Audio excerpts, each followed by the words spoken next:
There are these mysterious piles of bread that appear everywhere in my life, and I just don't know why they're there. Hi, I'm Kenji Lopez-Alt of Serious Eats. I'm here with Jim Lahey of Sullivan Street Bakery. We're talking about his new book, My Pizza, and he's going to show us how to make some pizza in his home. Yeah, absolutely. We're going to eat some yummy pizza together. Awesome. And I did not say that. This is how to make no-knead dough. This is Lahey's famous no-knead dough. So the idea of like, oh, we're going to make a no-knead bread without using a recipe is as simple as having flour and water, a little bit of salt. We have some yeast, right? Mr. Lahey always has some yeast on hand. Aha! Yes! So I mix the ingredients together, Right. just like this. And then I'm going to do this without having to really knead it. You can develop gluten the same way you can kneading it just by Yeah, I think letting it's actually better because you don't oxidize the wheat. And at the end of the day, it's about viscosity. So maybe it's a little on the wet side, but this is good. I don't need to add any more than this.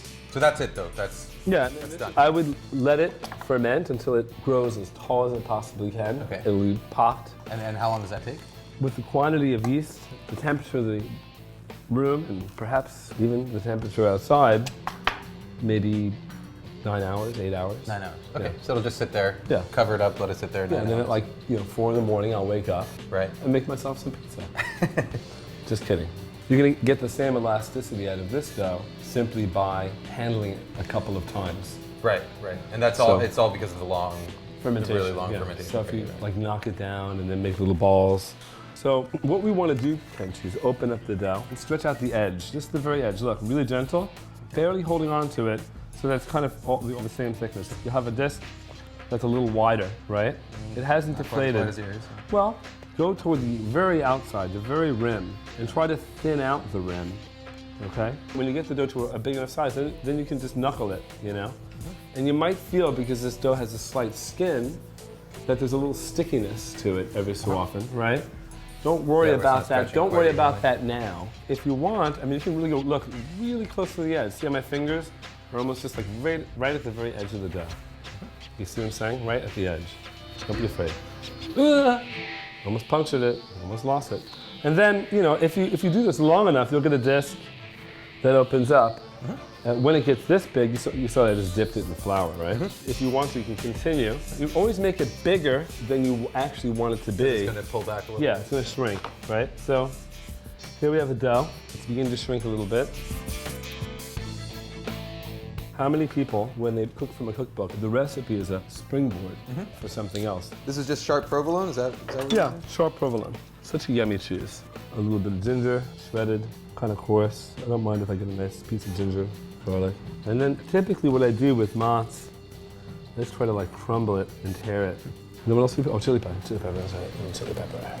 You have to be careful with this stuff, right? Blanched broccoli, Rob? I like to have a little crunch, you know what I mean? And that's it, in a nutshell. Got a little bit of salt. I think it needs a little bit.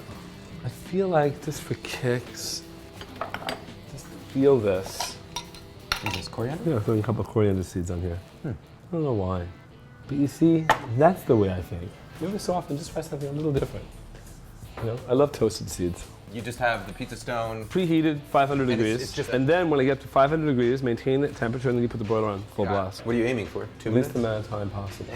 Always is the objective of Right, it. right. What does the recipe say?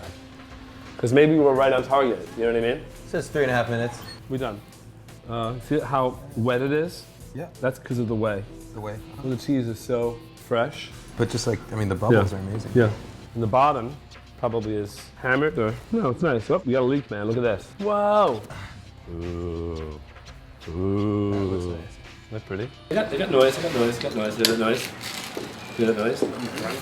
That's what you want to hear. I think it's pretty phenomenal.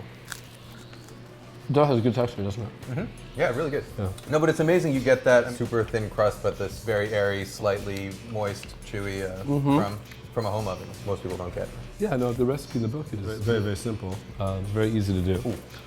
What, hot? Bring yourself? Chili? Chili. Nice, right? Yeah. Not too hot, right?